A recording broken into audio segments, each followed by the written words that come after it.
जय हिंद दोस्तों हम चर्चा करेंगे आज। बहुत सारे बच्चे ऐसे हैं जिनके जो है डॉक्यूमेंट्स में मिस्टेक हैं और जो डॉक्यूमेंट्स के रिगार्ड जो है अभी तैयार नहीं है, उनको तैयारी रखनी है अभी से। और कई बार ऐसा होता है बच्चे डॉक्यूमेंट की वजह से बाहर होते हैं, तो हम जानेंगे क्या वो खास डॉक्यूमेंट हैं जिनके बारे में जो है हम डिस्कस करने वाले हैं। तो देखेंगे सबसे पहले क्या मिस्टेक डॉक्यूमेंट में होती हैं और क्या डॉक्यूमेंट नीड होती है। तो मैं आपको बता देना चाहता हूँ। सबसे पहले डॉक्यूमेंट जो आपको ज़रूरी है, कौन सा डॉक्यूमेंट ज़रूरी होता है? जीवित पंजीयन, है ना। जीवित पंजीयन मतलब कि रोजगार पंजीयन जो होता है वो जीवित होना बहुत ज़रूरी होता है कि नहीं? किन किन लोगों के पास रोजगार पंजीयन नहीं है? अभी भी नहीं है। फॉर्म कैसे भर लिया आपने? फॉर्म भरा था, जीवित था। हाँ बिल्कुल, इधर आ जाइए। देखिए जैसे कि मैं बात कर रहा हूँ, पहला जो है 1 नंबर जो जीवित पंजीयन की बात कर रहे हैं हम, तो रोजगार पंजीयन इनके पास जब फॉर्म भरा था, जब जीवित था स्टिल, लेकिन अभी काफ़ी दिनों से जो है भर्ती नहीं आई थी और पेपर जो है काफ़ी लेट हुए थे। अभी इनका जो पंजीयन है वो एक्सपायर हो गया है, तो उसको कैसे हम जीवित करें, है ना, कैसे उसको वापस रिन्यू करें। तो उसके लिए आपको MP ऑनलाइन जाकर जो है रिन्यू करना होगा। लेकिन एक बात ध्यान रखना कि आपको वहाँ जो है पुराना पंजीयन भी अपने साथ कैरी करना है। ऐसा नहीं करना है कि वो पुराना पंजीयन आप फाड़ के फेंक दे, है ना। ऐसी गलती बिल्कुल भी मत करना, ठीक है। तो आपको अभी आज ही जाकर जो है रोजगार पंजीयन के रिगार्ड्स जो है उसको रिन्यू कराएंगे और पुराना पंजीयन भी अपने पास रखेंगे, ठीक है। जिन लोगों के साथ ऐसी मिस्टेक है वो थोड़ा सा अपना अवेयर हो जाएं, बिवेयर हो जाएं उस चीज़ के लिए, राइट। बैठ जाइए। अभी देखिए दूसरा एक होता है आपका मूल निवासी। ऐसे कितने बच्चे हैं जिनका मूल निवासी नहीं है और डिजिटल नहीं है? आगे आ जाएँ, खड़े हो जाएँ, इधर आ जाइए। देखिए एक कोई बच्चा आ जाए। देखिए जैसे कि आपके पास मूल निवासी नहीं है तो इसकी वजह से भी आप जो है बाहर हो जाएंगे। बात समझ में आ रही है? तो मूल निवासी जो हो वो आपका डिजिटल हो। कैसा हो? सभी का डिजिटल होना अनिवार्य है। पहले क्या होता था, 18 साल की उम्र के पहले बच्चों का जो मूल निवासी पिता के नाम से बनता था, सारे जो है नाम पिता का और पूरी डिटेलिंग आपकी फैमिली की होती थी। लेकिन ये अलाउड नहीं है ना। 18 की जैसे एज क्रॉस करते हैं उसके बाद जो है आपको अपना मूल निवासी खुद का होना अनिवार्य है, और वो भी कौन सा होना चाहिए? डिजिटल। तो जिन बच्चों का डिजिटल मूल निवासी नहीं है, डोमिसाइल जिसे बोलते हैं, वो अपना बनवा लें और उसके लिए जो है तैयारी रखें, नहीं तो आप बाहर हो सकते हैं भर्ती प्रक्रिया से, राइट। बैठ जाइए। तीसरा होता है आपका जाति प्रमाण पत्र। किस किस के पास नहीं है? और यदि है तो ऑफलाइन वाला है या ऑनलाइन वाला है? मतलब कि आपका जो अभी रिसेंटली जो चल रहा है वो आपका है या पुराना बना हुआ पीले कागज़ या लाल कागज़ पर है? लाल कागज पर। तो वो भी आपका डिजिटल होना अनिवार्य है। हाँ बोलिए।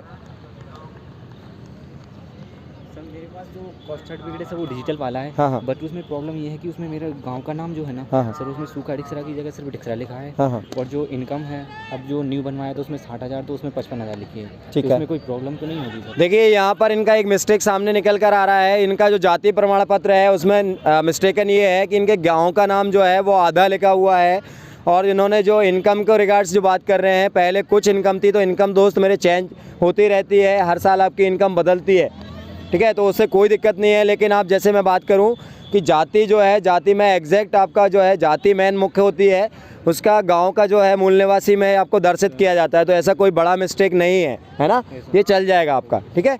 चलिए नेक्स्ट देखेंगे। तो सबसे पहले ज़्यादा ज़रूरत जो मैंने बताई है रोजगार पंजीयन पहले नंबर पर उसकी ज़रूरत होती है, जो कि जीवित होना अनिवार्य है। दूसरा जो है वो आपका मूल निवासी होना अनिवार्य है। तीसरा जो मैंने बताया जाति प्रमाण पत्र आपके पास होना अनिवार्य है। यदि ये तीनों डॉक्यूमेंट आपके पास है तो आप उसको एक बार चेक कर लें, क्या वो आपका रोजगार पंजीयन जीवित है या डेथ है। डेथ से मतलब कि उसका एक्सपायरी डेट निकल तो नहीं गया है। यदि निकल गया है तो आज ही जाकर रिन्यू करना है। और जिन लोगों के डिजिटल जाति या मूल निवासी नहीं है वो उसके लिए लोक सेवा या अपने तहसील लेवल पर जाकर जो है बनवा लें, नहीं तो आपको भर्ती प्रक्रिया में जो है परेशानी होने वाली है।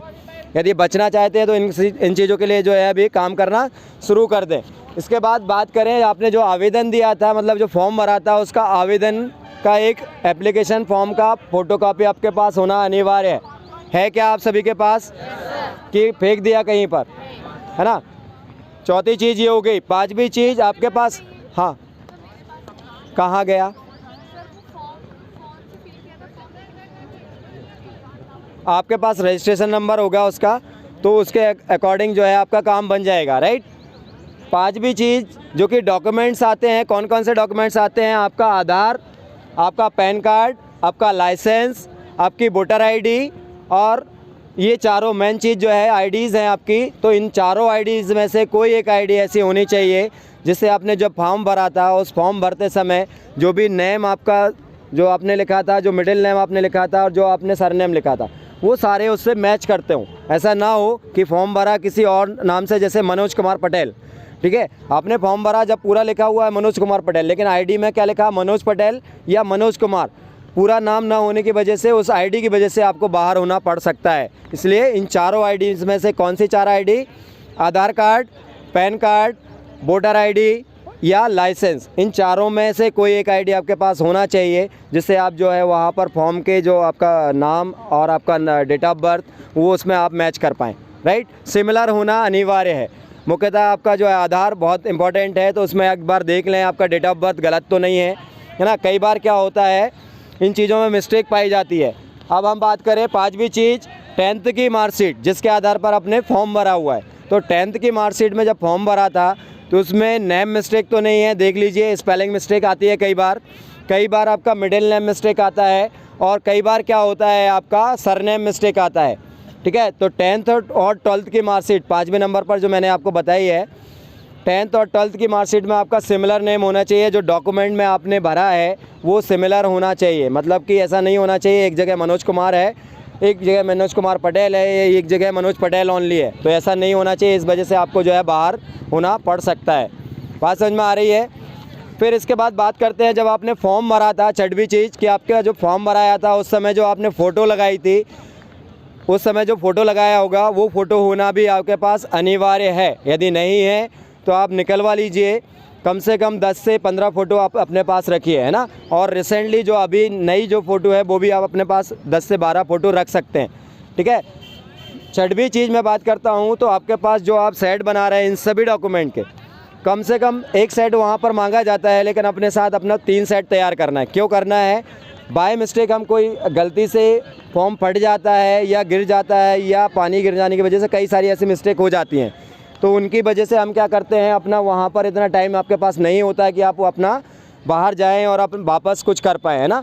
तो आप अपने साथ क्या है, आपकी सेल्फ अटेस्टेड, आपकी स्वयं सत्यापित जो है प्रति जो आप बना रहे हैं सेट, उसका स्वयं सत्यापन आपको करना है, और 3 सेट बनाकर अपना पहले से ही रख लेना है। बात समझ में आ रही है।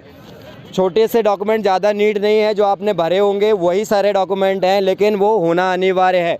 यदि आप रख लेंगे तो आपके लिए हेल्पफुल होने वाला है और आपको किसी प्रकार की समस्या नहीं होगी। सबसे पहले आपकी डॉक्यूमेंट वेरीफाई होगा, उसके बाद ही आपको ट्रैक तक ले जाया जाएगा, फाइल बनेगी, उसके बाद ट्रैक पर आप पहुंचेंगे। इससे पहली प्राथमिकता क्या है, डॉक्यूमेंट को तैयार करना।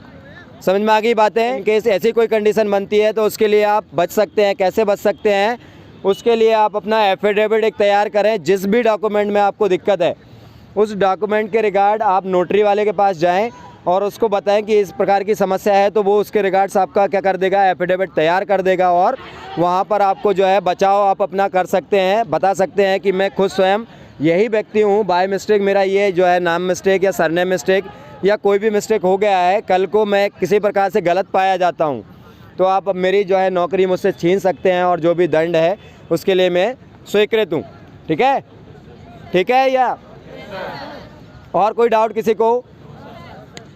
ठीक है, तो आपको इसके रिगार्ड्स तैयारी रखनी है और अपनी भर्ती प्रक्रिया के लिए तैयार रहना है। जय हिंद दोस्तों।